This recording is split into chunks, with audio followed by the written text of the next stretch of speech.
Hello students, the dreamer education point में आप सभी का स्वागत है। आज हम क्लास 10th की मैथमेटिक्स का 9th लेसन करने वाले हैं। चैप्टर का नाम है सम एप्लीकेशंस ऑफ ट्रिग्नोमेट्री। इस वीडियो में हम सारे जो है इस चैप्टर के बेसिक को समझेंगे और क्वेश्चन जो है वो हम सॉल्व करेंगे। तो चलिए चैप्टर को स्टार्ट करते हैं। सबसे पहले हम चैप्टर को करने से पहले थोड़ा बेस समझ लेते हैं।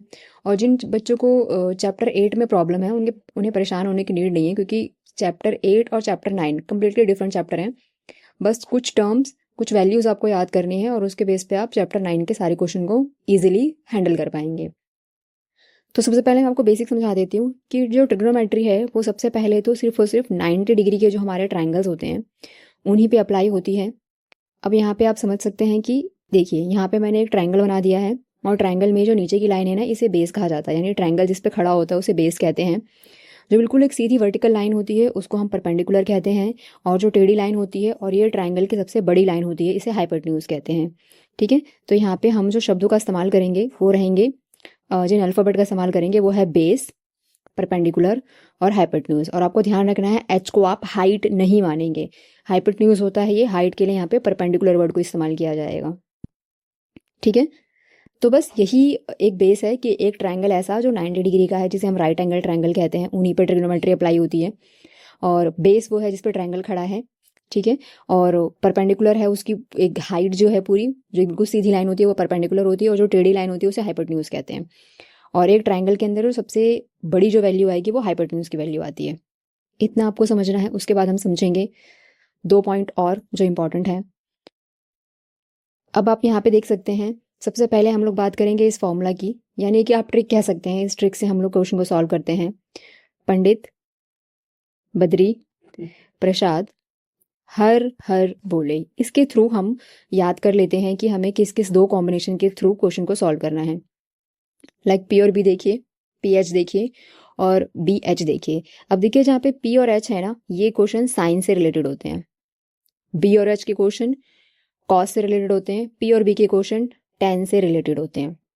ठीक है, बस ये 3 ही टर्म आपको याद करनी है। कॉसेक, सेक और कॉट का यहाँ पे कोई काम नहीं है, बस इन 3 से ही आप सारे क्वेश्चन सॉल्व कर लेंगे। और वैल्यू देखते हैं। यहाँ पे वैल्यू देखिए, साइन 30, 45, 60, कॉस 30, 45, 60 और टेन 30, 45, 60। बस ये आपको 9 वैल्यू याद करनी है और उनको याद करना बहुत ही आसान है। देखिए सबसे पहले जो हम साइन 30 की वैल्यू लिखेंगे वो लिखेंगे 1/2। ठीक है, फिर अगला जो इसकी वैल्यू आएगी वो थोड़ी सी कॉम्प्लिकेटेड हो जाएगी, यानी उसमें आप रूट लगा देंगे 2 के अंदर। और अगली वैल्यू और डेंजर बन जाएगी, उसमें √3/2 लगा देंगे आप। ठीक है, याद करना है आपको, पहले 1/2, फिर 1/√2, फिर √3/2। बस आपको ये 3 नंबर याद करने हैं। बाकी के सारे नंबर आपको एक ट्रिक के थ्रू अपने आप याद हो जाएंगे। चलिए अब मैं आपको ट्रिक बता देती हूँ। जैसे आपने साइन के सारे नंबर ले लिए, अब जो साइन का 30 है वही कॉसेक का 60 है, जो साइन का 60 है वही कॉसेक का 30 है, और ये नंबर रिपीट हो रहा है। ठीक है, दोबारा देखिए क्या कहा है मैंने, यानी कि यहाँ पे वैल्यूज इंटरचेंज हो जाएंगी। 30 जो है वो 60 बन जाएगा और 60 जो है वो 30 बन जाएगा, साइन का कॉस में और कॉस का साइन में। अब 10 की वैल्यू याद करना जरा सीखिए। देखिए इसमें भी 2 है नीचे लिखा हुआ, और इसमें भी 2 है। अगर मैं इन दोनों को कैंसिल कर दूं तो मुझे वैल्यू मिलेगी 1/√3। क्या ये वही वैल्यू है? बिल्कुल। नीचे देखते हैं, अगर √2 से √2 कैंसिल कर देंगे तो ऊपर भी 1 है नीचे भी 1 है, यानी यहाँ वैल्यू क्या आएगी 1। और जब 2 से 2 कैंसिल कर देंगे तो ऊपर √3 है नीचे 1 है, और वैल्यू क्या आएगी √3। तो अगर आप एक नंबर को याद कर लेते हैं तो उसके बाद जो सारे नंबर हैं वो एक ट्रिक के थ्रू आप सब याद कर लेंगे। आपको कुछ भी रट्टा नहीं मारने की नीड पड़ेगी। ठीक है, तो होपफुली आपको सारी वैल्यूज याद हो गई होंगी। बस यही सारी वैल्यू हमारे क्वेश्चन में आगे रिपीट होंगी। तो चलिए चैप्टर के क्वेश्चन सॉल्व करते हैं, और चैप्टर के क्वेश्चन को सॉल्व करते करते जो हल्के फुल्के आपके डाउट हैं वो सब खत्म हो जाएंगे और आपको और अच्छे से चैप्टर समझ में आ जाएगा। तो हम पहले क्वेश्चन देखते हैं, जो हमारा क्वेश्चन नंबर 1 है। इसमें ड्रॉ ऑलरेडी गिवन है। एक सर्कस का आर्टिस्ट है और वो जो है एक लॉन्ग सी रोप है 20 मीटर की, उसके ऊपर चढ़ रहा है। ठीक है, और वो जो रस्सी है ना वो एक पोल से बंधी हुई है, और आपसे पोल की हाइट पूछी जा रही है, यानी आपसे यहाँ से लेकर यहाँ तक, यानी यहाँ से यहाँ तक, यानी कि इसकी सीधी। मैंने आपको क्या बताया था, नीचे होता है बेस, नीचे बेस होता है, यहाँ पे परपेंडिकुलर होता है और यहाँ पे हाइपोटेन्यूज होता है। तो यहाँ पे हमें क्या गिवन है और क्या पूछ रहे हैं, तो हमें एच गिवन है और पी पूछ रहे हैं। ध्यान दीजिए, एच गिवन है और पी पूछ रहे हैं। हम अपने कॉम्बिनेशन में देखेंगे कि एच और पी का कौन सा कॉम्बिनेशन बनता है। तो एच और पी का सिर्फ एक ही कॉम्बिनेशन बनता है, वो है साइन का। इसी तरीके से आपको सारे क्वेश्चन में कॉम्बिनेशन ढूंढना है। ठीक है, तो हमें पता चल गया कि हमारा क्वेश्चन तो साइन से सॉल्व होगा। साइन में कोई एक थीटा की वैल्यू भी होनी चाहिए, तो आप सामने देख सकते हो 30 है यहाँ पे थीटा, तो हमारा क्वेश्चन बना कुछ साइन 30 का। देखिए ये ड्रॉ बना दिया गया है और यहाँ पे मैंने ये PBH वो जो आपका फॉर्मूला था, पंडित बद्री प्रसाद हर हर बोले, वो फॉर्मूला मैंने यहाँ पे लिख दिया है। चलिए अब क्वेश्चन को सॉल्व करते हैं। सबसे पहले तो नाम और डिटेलिंग लिख दीजिए। AC आपको गिवन है 20 मीटर, ठीक है, और AB आपसे पूछ रहे हैं और हम उसे x ले लेते हैं। ठीक है, अब हमसे क्वेश्चन क्या पूछा जा रहा है? हमसे क्वेश्चन पूछा जा रहा है P/H का, और P/H क्या होता है? साइन होता है। थीटा क्या है? 30 है।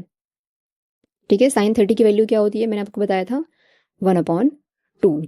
परपेंडिकुलर की वैल्यू देखिए क्या है? परपेंडिकुलर की वैल्यू तो हमें गिवन ही नहीं है, तो हम वहाँ पे x लिखेंगे, और जो हमारी h है यानी कि हाइपोटेन्यूज वो हमें 20 गिवन है। लिखने के बाद आपको सिर्फ क्रॉस मल्टीप्लाई कर देना है। x को 2 से मल्टीप्लाई करेंगे तो 2x हो जाएगा, 20 को 1 से मल्टीप्लाई करेंगे तो 20 रहेगा, x यहीं पे रहेगा, 20 किधर था, 2 से हमने नीचे जाके से कट कर दिया तो आंसर आया 10, यानी x की हमारी वैल्यू है 10 सेंटीमीटर। ठीक है, अब बॉक्स में लिखिए अपने आंसर को, प्रेजेंटेबल लगता है, अच्छा लगता है, तो आपको पूरे मार्क्स जो है इस क्वेश्चन में इस तरीके से मिल जाएंगे।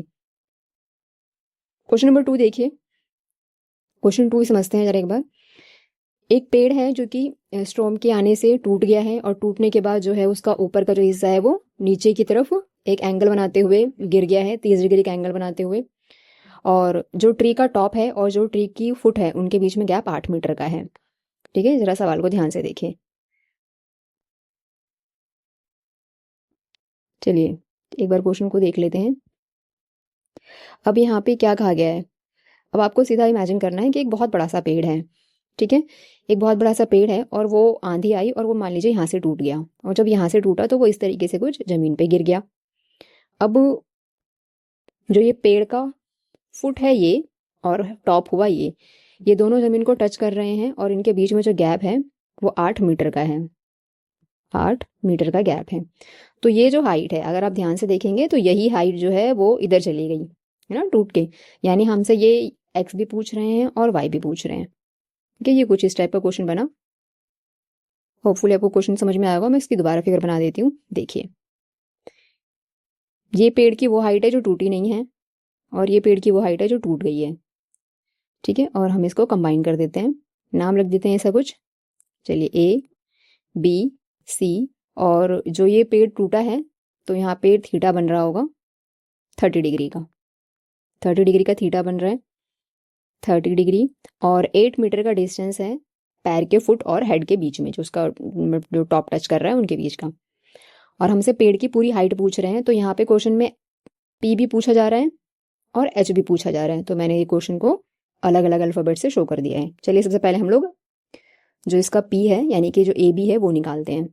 तो हमने AB की वैल्यू मान ली कि x है, और BC की वैल्यू हमने यहाँ पे लिखी हुई है जो 8 मीटर। ठीक है, तो हम यहाँ पे देखिए बेस और P का कौन सा कॉम्बिनेशन बनता है? तो बेस और P का कॉम्बिनेशन बनता है ये थर्ड वाला, जिसे हम कहते हैं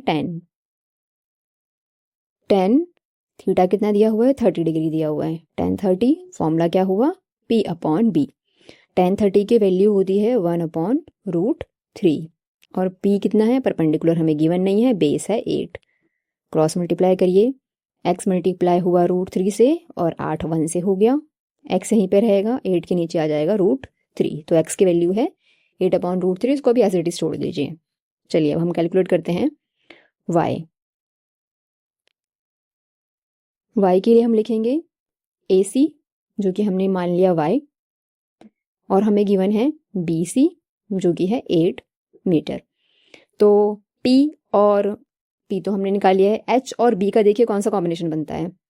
H और B का कॉम्बिनेशन कौन सा बनता है? तो H और B का कॉम्बिनेशन बनता है ये वाला, सेकेंड जो है हमारा। ठीक है, ये सेकेंड कॉम्बिनेशन बनता है, और ये होता है कॉस, ये होता है कॉस। तो हमें सवाल मिला कॉस का, कॉस 30 हमें कैलकुलेट करना है, और वैल्यू होती है बेस अपॉन में height, hypotenuse not height, hypotenuse. Base है हमारा 8 और हाइपोटेन्यूज हमें नहीं गिवन है, ठीक है, वैल्यू रख लेते हैं। √3/2 वैल्यू होती है।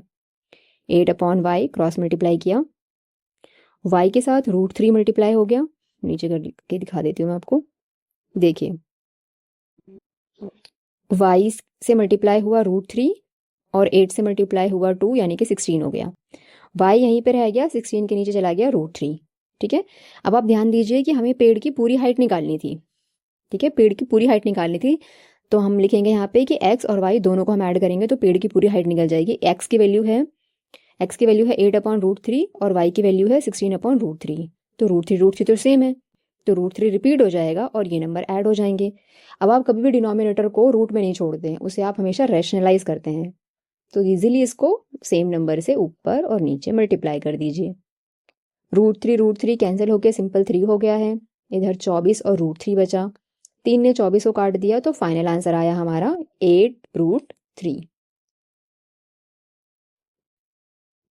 ठीक है, ये क्वेश्चन आपको समझ में आ गया होगा। चलिए थर्ड क्वेश्चन देखते हैं। चलिए ठीक है, थर्ड क्वेश्चन करते हैं। समझिए पहले क्वेश्चन को। क्वेश्चन में ये कहा गया है कि एक कॉन्ट्रैक्टर है और वो जो है एक पार्क में 2 स्लाइड लगा रहा है। एक स्लाइड छोटे बच्चों के लिए और एक स्लाइड जो है वो है बड़े बच्चों के लिए। ठीक है, जो छोटे बच्चों की स्लाइड है उसकी हाइट भी कम है, यानी कि वो 1.5 मीटर की हाइट है, और जो हमारे बड़े बच्चे हैं उनकी जो हाइट है वो 3 मीटर रखी गई है। ठीक है, और आपसे वो क्या पूछ रहे हैं, आपसे वो पूछ रहे हैं कि बताइए इस स्लाइड की हाइट क्या होगी, यानी ये जो स्लाइड दिखा है ना इसकी हाइट आपसे पूछ रहे हैं। ठीक है, जो छोटे बच्चे हैं उनका थीटा भी छोटा सा ही है, क्योंकि वो ज़्यादा ज़्यादा बड़ा एंगल का मतलब बहुत बड़ा एंगल होता है ना, तो वो जो है जो छोटे हाइट है तो छोटा एंगल बनेगा, बड़ी हाइट है तो बड़ा एंगल बनेगा। 30 का थीटा है छोटे वाले, ये मैं यहाँ पे लिख देती हूँ, स्मॉल वाला है ये और ये लार्ज वाला है। ठीक है, चलिए सबसे पहले हम कैलकुलेट करते हैं स्मॉल वाले स्लाइड के लिए। तो हम सबसे पहले कॉम्बिनेशन ढूंढ लेते हैं। देखिए P गिवन है, H पूछ रहे हैं, हमारा कॉम्बिनेशन बना ये फर्स्ट। ठीक है, ये कॉम्बिनेशन बना हमारा जिसे हम क्या कहते हैं, साइन। तो हमारे दोनों ही क्वेश्चन साइन से सॉल्व होने वाले हैं।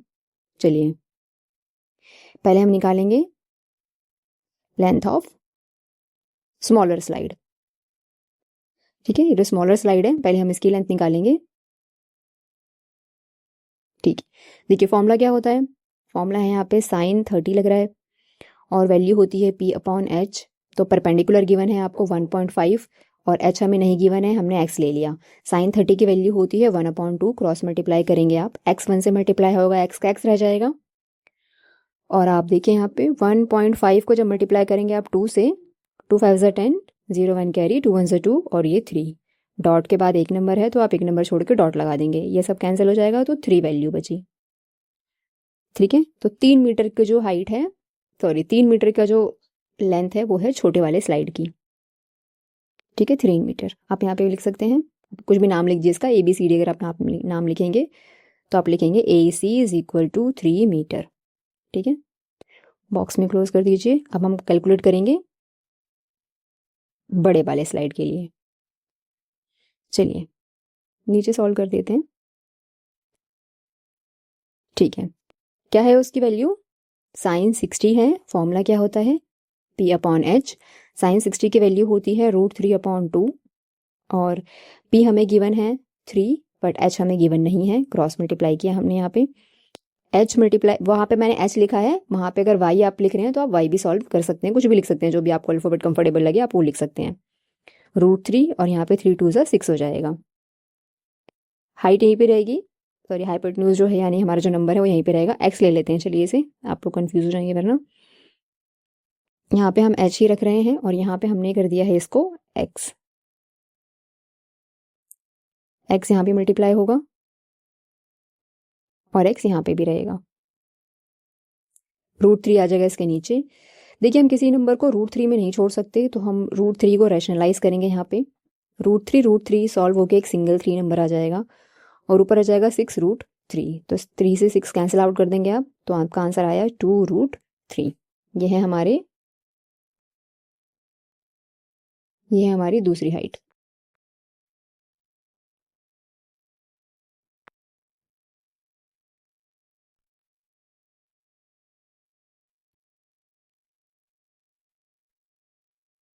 चलिए थर्ड क्वेश्चन को सॉल्व करते हैं। क्वेश्चन एक बार देख लेते हैं, फिर थर्ड हो गया। फोर्थ क्वेश्चन देखते हैं। The angle of elevation of the top of a tower from the point on the ground which is 30 metre away from the foot of the tower is 30 degree. Find the height of the tower. अब यहाँ पे angle of elevation, ठीक है, top of the tower का क्या मतलब है, तो मैं आपको ड्रॉ यहीं पे बना के समझा देती हूँ। देखिए यहाँ पे ये क्या कह रहे हैं, the angle of elevation of the top of a tower. Tower कह रहे हैं तो सबसे पहले एक टावर इमेजिन कर लीजिए, कुछ इस टाइप का हमने टावर बना दिया। फ्रॉम द, अगर यहाँ पे कह रहे हैं कि ना ग्राउंड पे कहीं पे भी, ग्राउंड से कहीं पे हम टावर के टॉप को देख रहे हैं, ठीक है, टावर के टॉप को देख रहे हैं, ये टावर है उसके टॉप को देख रहे हैं, तो जो थीटा है वो 30 डिग्री है। जो देखने पे थीटा बन रहा है वो 30 डिग्री का बन रहा है। और जो ये पर्सन खड़ा है ना, ये जो हम जिस पॉइंट से हम लोग देख रहे हैं वो टावर के फुट से 30 मीटर दूर है। यानी कि देखो 30 मीटर दूर है, यानी कि बात तो बेस ही कर रहे हैं ये, ठीक है। तो 30 मीटर दूर है, तो यहाँ हमें नीचे का जो है बेस गिवन है। अब हमसे पूछ रहे हैं find the height of the tower. तो आपको हाइट पता है, परपेंडिकुलर की फॉर्म में निकलेगी वो तो, यानी कॉम्बिनेशन बना पी बी का, ठीक है। चलिए क्वेश्चन नंबर 4 सॉल्व करते हैं। देखिए सेम ड्रॉ यहाँ पे बना हुआ है।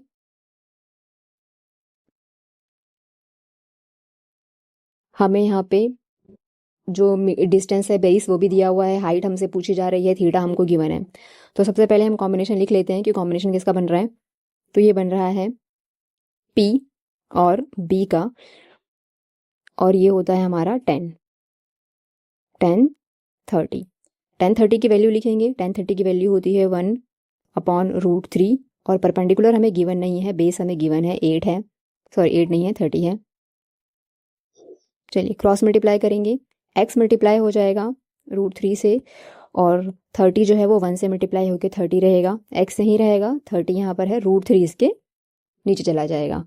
मैंने आपको बताया था कि हम रूट में किसी नंबर को नहीं छोड़ सकते, तो हमें उस नंबर को रैशनलाइज करना पड़ता है। सेम नंबर से न्यूमरेटर और डिनोमिनेटर दोनों को मल्टीप्लाई कर दीजिए। ऊपर हमारा नंबर आया 30√3 और नीचे नंबर आया 3। 3 ने 30 को कैंसिल किया 10 पे, तो हमारी फाइनल वैल्यू आई 10√3, यानी जो हाइट है वो है 10√3। चलिए क्वेश्चन नंबर 5 देखते हैं।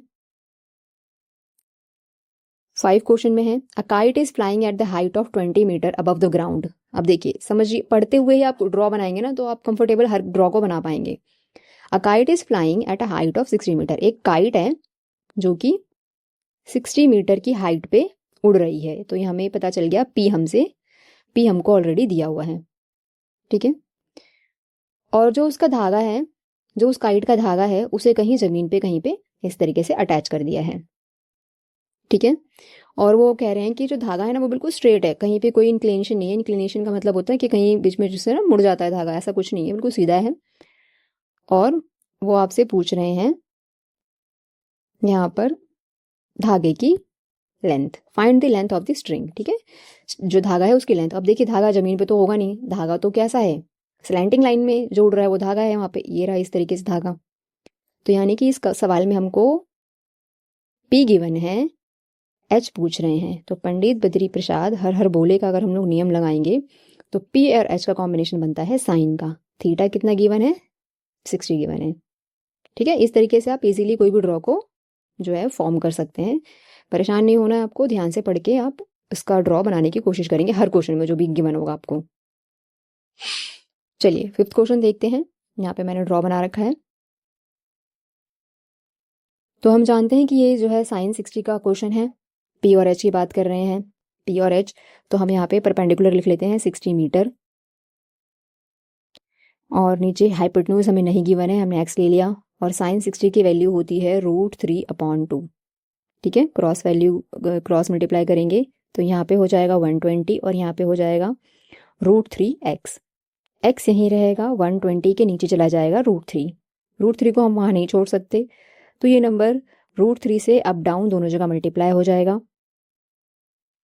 वैल्यू आएगी आपकी 120 √3 इधर, और नीचे हो जाएगा एक सिंपल 3।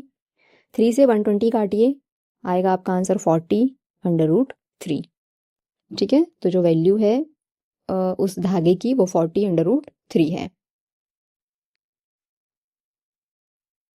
ठीक है। चलिए 5th क्वेश्चन देखते हैं। 6th क्वेश्चन देखते हैं।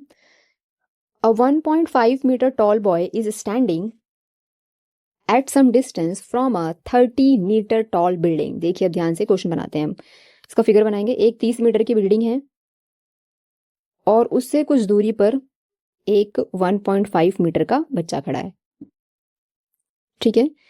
और वो क्या कर रहा है, वो अपनी आईज से बिल्डिंग के टॉप को देख रहा है।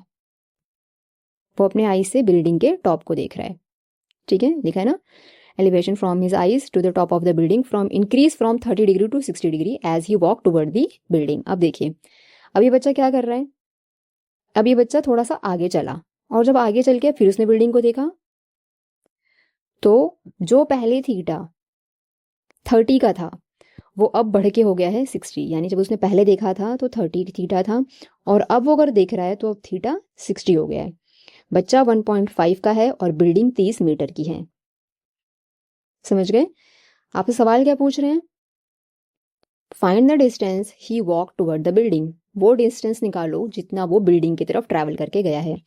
तो अगर आप ध्यान से देखेंगे, अगर मैं इस लाइन को नीचे की तरफ बना दूं तो बच्चा यहाँ से यहाँ तक गया है, वो आपसे ये डिस्टेंस पूछ रहे हैं, ठीक है। अगर मैं इसको एक्स बता दूं तो ये वाला डिस्टेंस वो आपसे पूछ रहे हैं। चलिए क्वेश्चन को सॉल्व करते हैं। आपने ड्रॉ बना लिया है, देखिए ये है क्वेश्चन। इस क्वेश्चन को सॉल्व करने से पहले आपको मैं एक बहुत इंपॉर्टेंट बात बता देती हूँ जो सबसे ज़्यादा बच्चे मिस्टेक करते हैं। यहाँ पे आपको कंफ्यूज करने के लिए ना, देखिए 30 मीटर जो गिवन है वो आप परपेंडिकुलर ले लेंगे एज इट इज़, वहीं पे गलती हो जाएगी। क्योंकि आपको पता है कि वो जो 30 मीटर है ना वो बेस नीचे से लेकर ऊपर तक है, लेकिन जो बच्चा देख रहा है ना वो 1.5 हाइट ऊपर सर से आंखों से देख रहा है ना वो, तो हम नीचे की लेंथ को कैलकुलेट नहीं करेंगे वहाँ से जो बैलेंस बचा हुआ है। यानी कि मैं अगर आपको बताऊं तो ये लेंथ कैलकुलेट नहीं होगी, यानी कि 30 में से आपको 1.5 को माइनस करना पड़ेगा। और आप कैसे माइनस करेंगे, बहुत केयरफुल तरीके से माइनस करना है आपको। 0 डेसिमल के लिए डेसिमल वाला क्वेश्चन फॉर्म करेंगे। अब हम क्या करेंगे, 30 में से हमने कैरी दिया इसको, ये 10 हो गया और ये हो गया 29। 10 में से 5 गए 5, 9 में से 1 गए 8 और 2 का 2 एज इट इज। तो हमारे लिए जो परपेंडिकुलर है वो 30 मीटर ना होकर 28.5 मीटर है। ये बात को आपको हमेशा ध्यान रखना है। जब कोई बच्चा किसी को देखेगा या तो उसमें उसकी जो भी हाइट गिवन है वो आपको सब्ट्रैक्ट करनी पड़ेगी मेन परपेंडिकुलर हाइट में से। चलिए अब हम यहाँ पे सॉल्व करते हैं। तो हमने समझ लिया भाई परपेंडिकुलर हमें क्या लेना है, 28.5 मीटर लेना है, ठीक है। ये मैं इरेज कर देती हूँ, ये आपके अंडरस्टैंडिंग के लिए था। चलिए अब हम सीधी सी बात है 2 बार क्वेश्चन लगाएंगे यहाँ पे। एक बार हम लगाएंगे P गिवन है, B पूछ रहे हैं, P B का कॉम्बिनेशन बनता है 10 का। एक बार हम लगाने वाले हैं 10 30 और एक बार हम लगाने वाले हैं 10 60 और हम दोनों वैल्यू को माइनस कर देंगे, हमारा आंसर आ जाएगा, ठीक है। चलिए पहले 10 30 लगा लेते हैं। 10 30 से पहले मैं आपको बोल रही हूँ कि 10 60 लगाइए, ठीक है। पहले 10 60 कैलकुलेट करते हैं, कुछ भी करिए कोई फर्क नहीं पड़ेगा, लास्ट में आपको माइनस करना पड़ेगा। चलिए 10 30 कैलकुलेट कर लेते हैं। फॉर्मूला हुआ P/B। 10 30 की वैल्यू है 1/√3। P कितना है गिवन है आपको 28.5 और बेस आपको नहीं गिवन है, आपने x लिख दिया, ठीक है। क्रॉस करते हैं इसको, x मल्टीप्लाई हुआ 1 से x हो गया और ये नंबर मल्टीप्लाई हुआ तो ये ऐसे साइड में आ गया, ठीक है। चलिए x की वैल्यू आ गई, साइड में रखिए। 10 60 कैलकुलेट करिए। फॉर्मूला वही होता है P/B। 10 60 की वैल्यू होती है √3। परपेंडिकुलर है आपका 28.5 और बेस हमें नहीं पता, चलिए y ले लेते हैं, ठीक है। सेम अल्फाबेट ना रखें, आप कंफ्यूज हो जाएंगे, तो एक को x और एक को y ले लीजिए। y मल्टीप्लाई हुआ √3 से, आंसर आया 28.5, ठीक है। और यहाँ पे y यहीं रह गया, 28.5 के नीचे आ गया √3, ठीक है। अब यहाँ पे √3 है तो सबसे पहले हम इसका रूट हटाएंगे। √3 से ही मल्टीप्लाई कर दिए न्यूमरेटर और डिनोमिनेटर दोनों को। y एज इट इज रहा यहाँ पे हो गया 28.5 √3 और नीचे बच गया एक सिंगल 3। 3 से देखिए मैं आपको डिवाइड करके दिखा देती हूँ, ये नंबर डिवाइड होते हैं। 9 पे 27 आता है, 1 बैलेंस और आपने 5 को नीचे उतारा। डेसिमल का क्वेश्चन है तो ऊपर डेसिमल शो करेंगे और 15 आता है 5 बार में। तो इससे आपका ये नंबर कैंसिल हो गया और आंसर आया 9.5/√3। ठीक है, अब क्या कहा गया है, अब हमें ये कहा गया है कि बड़े लाइन में से, यानी जो हमने x निकाला था उस लाइन में से y को माइनस कर दीजिए। ठीक है, x में से y को माइनस कर दीजिए, यानी कि 28.5/√3 ये जो वैल्यू थी यहाँ लिखी है वो, उसमें से माइनस कर दीजिए हमारी नई वैल्यू 9.5/√3। अब √3 दोनों में कॉमन है, बाहर निकाल लेंगे इसे। ठीक है, बचा क्या, 28.5 में से 9.5 माइनस करेंगे, 5 में से 5 गया, 0 बच गया। ठीक है, डॉट डॉट का डॉट आ गया, ये हो गया 18, यह आ गया 9 और यह आ गया 1, यानी कि 19√3 इसकी पूरी की पूरी वैल्यू है। ठीक है, होपफुली आपको ये क्वेश्चन समझ में आया होगा। चलिए क्वेश्चन नंबर 7 देखते हैं। क्वेश्चन नंबर 7 एक बार रीड कर लेते हैं। From the point on the ground the angle of elevation from the point, मान लीजिए ये पॉइंट है, angle of elevation to the bottom and top of a transmission tower fix at a top of 20 metre high building. Okay, सबसे पहले एक 20 metre high building बना लेते हैं, जिसकी भी डिटेल आपको पहले गिवन है वो आप पहले बनाइए। ठीक है, और यहाँ से एक बेस मान लेते हैं। इस बिल्डिंग के ऊपर एक टावर फिक्स है। ठीक है, ट्रांसमिशन टावर है, जो आपने देखा होगा वो केबल के या फिर नेटवर्क के जो टावर्स होते हैं वही टावर है। तो देखिए एक बार दोबारा देख लेते हैं। Angle of elevation bottom and top of the transmission tower fix at the top of 20 metre high building, यानी कि हमें 20 मीटर गिवन है, और जो एलिवेशन है ना वो 45 से 60 हो रहा है। ठीक है, 45 से, यानी एक बार आप ऐसे देख रहे हो और एक बार आप ऐसे देख रहे हो। जो आपने पहले देखा तो वो 45 था, और जब आपने बाद में देखा तो वो 60 हो गया। मतलब आप जब उस टावर के टॉप को और हेड को देख रहे हैं, जो टॉप को देख रहे हैं तो 60 का एंगल बन रहा है, और जब हेड को देख मतलब सॉरी टॉप और फुट को देख रहे हैं, जो फुट को देख रहे हैं तो 45 का एंगल बन रहा है। Find the height of the tower, आपको टावर की हाइट निकालनी है। ठीक है, आपको टावर की हाइट निकालनी है। इजी क्वेश्चन है, परेशान नहीं होना इस क्वेश्चन को देखकर, आसान क्वेश्चन है। चलिए सॉल्व करते हैं एक बार। दोबारा से मैं इसका ड्रॉ बना देती हूँ। एक 20 मीटर की बिल्डिंग है और उसके ऊपर एक टावर है। ठीक है, 20 मीटर की बिल्डिंग है, उसके ऊपर टावर है, टावर की हाइट हमें नहीं पता। ज़मीन के किसी पॉइंट से हम टावर के फुट को देख रहे हैं और टावर के हेड को देख रहे हैं। जब उसके फुट को देखा तो 45 का एंगल बना, और जब पूरा मतलब पूरा हेड उसका देख रहे हैं तो 60 डिग्री का एंगल बन रहा है। ठीक है, चलिए तो सबसे पहले हम क्या करेंगे, देखिए पी गिवन है, हम बेस ही निकाल सकते हैं, हाइपोटेन्यूज की तो बात ही नहीं कर रहे हैं। तो हमें एक कॉम्बिनेशन मिला पी बी का, यानी कि हमें कॉम्बिनेशन मिला 10 का। और 10 का क्या कॉम्बिनेशन मिला, देखिए मुझे सिर्फ ये 20 मीटर चाहिए, मुझे एक्स नहीं चाहिए, मुझे सिर्फ 20 मीटर चाहिए, यानी कि मुझे सिर्फ यहीं तक की लेंथ, यहीं तक के लेंथ के हिसाब से ये परपेंडिकुलर, मुझे इस परपेंडिकुलर के हिसाब से मुझे ये बेस मिल जाएगा। समझिए ध्यान से, आपको सिर्फ मतलब है बेस निकालने से। अगर आप एक बार बेस निकाल लोगे तो आप इस पूरी हाइट के साथ भी आपका बेस तो वही रहेगा, चाहे ये 20 वाले के साथ आप बेस निकालिए या 20 प्लस एक्स के साथ बेस निकालिए, बेस थोड़ा चेंज हो जाएगा, वो तो सेम रहेगा। तो पहले हम इसका बेस निकालेंगे 20 मीटर वाली जो परपेंडिकुलर है उसकी हेल्प से। तो इस पे थीटा बन रहा है हमारा 45 का। फॉर्मूला हुआ P upon B। Perpendicular given है 20, बेस का हमको पता नहीं है।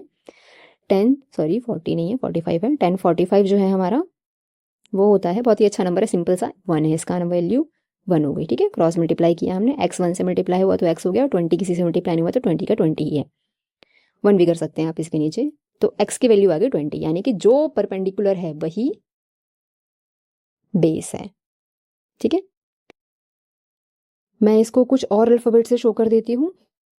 चलिए मैं इसमें अल्फ़ाबेट ही लिख देती हूँ उसका। यहाँ पे हमने मान लिया A है, ये B है, ये C है, तो मैंने यहाँ पे लिख दिया AB। ठीक है, यहाँ पे अभी AB कर लेते हैं,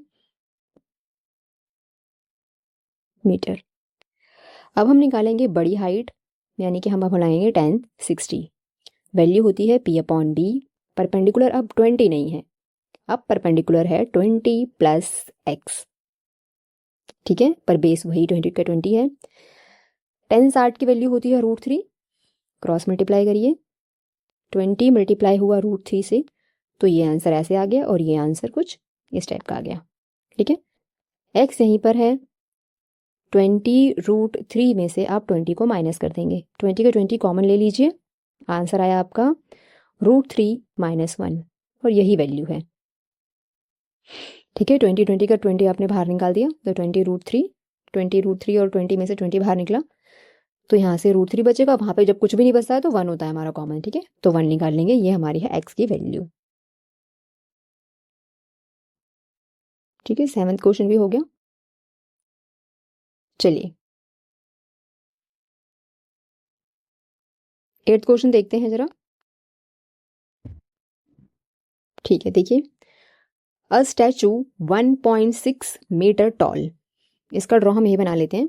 एक स्टैचू है 1.6 मीटर टॉल है, stand on a top of a pedestal. आपको पता है ना, जब स्टैचू को लगाया जाता है तो डायरेक्टली तो जमीन पे रखते ही नहीं है, कुछ उस पर बेस बनाते हैं, उसके ऊपर स्टैचू रखते हैं, तो उसका बेस है नीचे। ठीक है, और हाँ वो पेडेस्टल है। From the point on the ground, तो ग्राउंड पे कोई पॉइंट है, मान लेते हैं कुछ इस तरीके से, ग्राउंड पे कोई पॉइंट है और वहां से हम देख रहे हैं top of the statue, statue के टॉप को देख रहे हैं, और जो थीटा है वो बन रहा है 60 डिग्री का। ठीक है, यहाँ तक तो ये लिखा हुआ है। फ्रॉम द सेम पॉइंट, उसी सेम पॉइंट से हम देख रहे हैं पेडेस्ट्रेल के टॉप को भी, यानी कि पेडेस्ट्रेल के टॉप को भी हम यहीं से देख रहे हैं इस तरीके से, और थीटा बन रहा है 45 का। तो आपसे पूछ रहे हैं कि पेडेस्ट्रेल की हेडिंग जो हाइट है वो निकालनी है आपको। ठीक है, पेडेस्ट्रेल की आपको हाइट निकालनी है। चलिए क्वेश्चन को एक बार दोबारा से फॉर्म करते हैं और सॉल्व करते हैं। तो हम कर रहे हैं आंसर 8। तो यहाँ पे हमें क्या दिया हुआ है, हमें ये दिया हुआ है कि एक पेडेस्ट्रल है, मान लीजिए यहाँ पर। ठीक है, उसके ऊपर एक स्टैचू रखा हुआ है और वो जो स्टैचू है उसकी हाइट है 1.6 मीटर।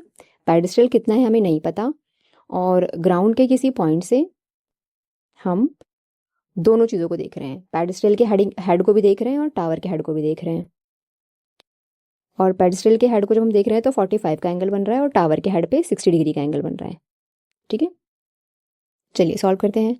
देखिए पी और बी की बात हो रही है, एच तो कहीं पे इसमें पूछ ही नहीं, हाइपोटेन्यूज की तो बात ही नहीं कर रहे हैं, पी और बी का कॉम्बिनेशन चल रहा है। तो सबसे पहले हम लगा लेंगे 10 45। पी है एक्स, और मैं चलिए इसको एक नाम ही दे देती हूँ, ए बी सी, और इसे डी कर लेते हैं।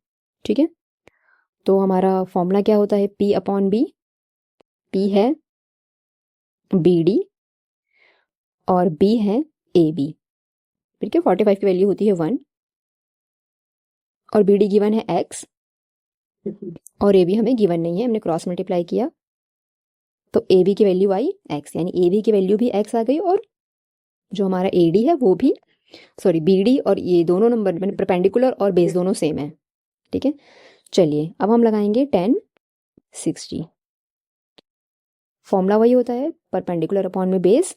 परपेंडिकुलर कितना है, अब इसमें परपेंडिकुलर दोनों हम ऐड करेंगे, हम क्योंकि बड़ी वाली साइड की बात कर रहे हैं, बड़ी साइड की बात कर रहे हैं, 1.6 और x दोनों ऐड करेंगे, और बेस में वही x का x रहेगा, और वैल्यू क्या होती है इसकी, √3। क्रॉस मल्टीप्लाई करिए, √3 x से मल्टीप्लाई हो गया और 1.6 और x दूसरी साइड हमने लिख दिए। ठीक है, देखिए इसमें x लिखा है और इसमें x लिखा है, यानी कि ये दोनों नंबर एक साइड चले जाएंगे। x √3 में से ये नंबर आके माइनस हो गया, यहाँ बचा 1.6। x और x कॉमन था, हमने बाहर निकाल लिया, बचा क्या देखिए, ये √3 बच गया और यहाँ पे 1 बच गया, और यहाँ पे है 1.6। x यहीं पे रहेगा 1.6, 1.6 के नीचे आ जाएगा ये बड़ा सा नंबर। ठीक है, मैंने आपको बताया था कि हम कभी भी रूट में नंबर नीचे नहीं छोड़ते, तो हम उसको क्या कर देंगे, रैशनलाइज कर देंगे। रैशनलाइज करने के लिए क्या वैल्यू होती है, जो भी नंबर है उसका अपोजिट साइन लेकर आपको ऊपर नीचे मल्टीप्लाई कर देना है। तो यहाँ पे आंसर आया 1.6, ब्रैकेट में √3 + 1, और नीचे आया 3 - 1, यानी कि हो गया इसका आंसर 2। 2 से हम कर देंगे कट 1.6 को, आंसर आएगा 0.8। तो हमारी x की फाइनल वैल्यू आई 0.8 ब्रैकेट में √3 + 1। ठीक है, होपफुली आपको ये क्वेश्चन समझ में आए होंगे। इस वीडियो में 1 से लेकर हमने 8 तक क्वेश्चन सॉल्व किए हैं। इसकी नेक्स्ट वीडियो में मैं इसके आगे क्वेश्चन सॉल्व करूँगी। कोई आप जो है इसके बेस को एक बार देख सकते हैं ध्यान से, और सारे क्वेश्चन को ड्रॉ बना के क्वेश्चन को सॉल्व करेंगे तो इजीली सारे क्वेश्चन सॉल्व हो जाएंगे। तो होपफुली आपको ये चैप्टर अच्छे से समझ में आया होगा। बाकी और जो क्वेश्चंस हैं उनके साथ मैं नेक्स्ट वीडियो में वापस आऊँगी। तब तक के लिए अपना ध्यान रखिए, पढ़ते रहिए। Thank you so much for watching.